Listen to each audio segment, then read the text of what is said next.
दोस्तों, एक दफा की बात है कि एक चंद लोगों का ग्रुप किसी मंजिल की तरफ सफर कर रहा था। आप तो जानते ही होंगे कि एक ग्रुप का एक लीडर भी होता है। मंजिल पर पहुंचने से पहले ग्रुप लीडर सबसे आगे था। बाकी तमाम लोग लीडर के पीछे पीछे थे।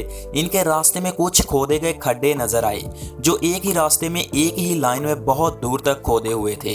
तमाम लोग बगैर ग्रुप लीडर से पूछे गुजर गए, मगर एक आदमी से पूछे बगैर रहा नहीं गया। वो ग्रुप लीडर से पूछता है कि लीडर साहब, क्या आप बता सकते हैं कि ये इतने सारे दूर तक खड्डे क्यों खोदे गए हैं?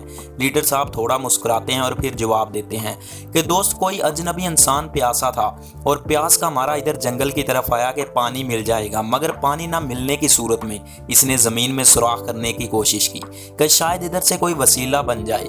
मगर आदमी फिर सवाल करता है कि लेकिन इन सुराख में किसी में भी पानी तो नजर नहीं आता।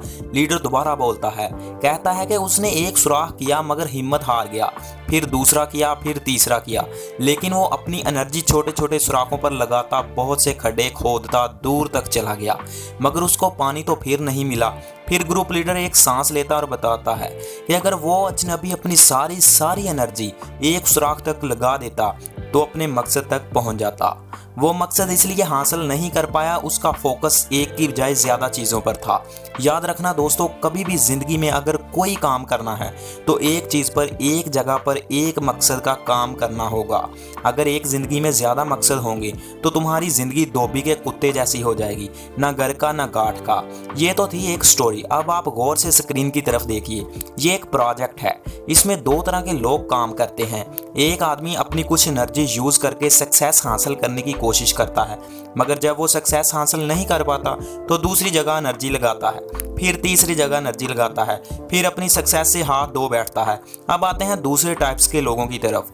ये एक प्रोजेक्ट पर अपनी ऑल टू ऑल सारी की सारी एनर्जी लगा देते हैं, ना कि थोड़ी थोड़ी करके डिफरेंट प्रोजेक्ट पर काम करते हैं तो ये आखिर सक्सेस पर पहुंच जाते हैं। दोस्तों, ऐसे अगर आप सोचोगे मैंने बिजनेस भी करना है, एक्टर भी बनना है, प्रोफेसर भी बनना है, तो कभी भी नहीं बन पाओगे। सिर्फ एक काम पर फोकस करो, चैंपियन बन जाओ।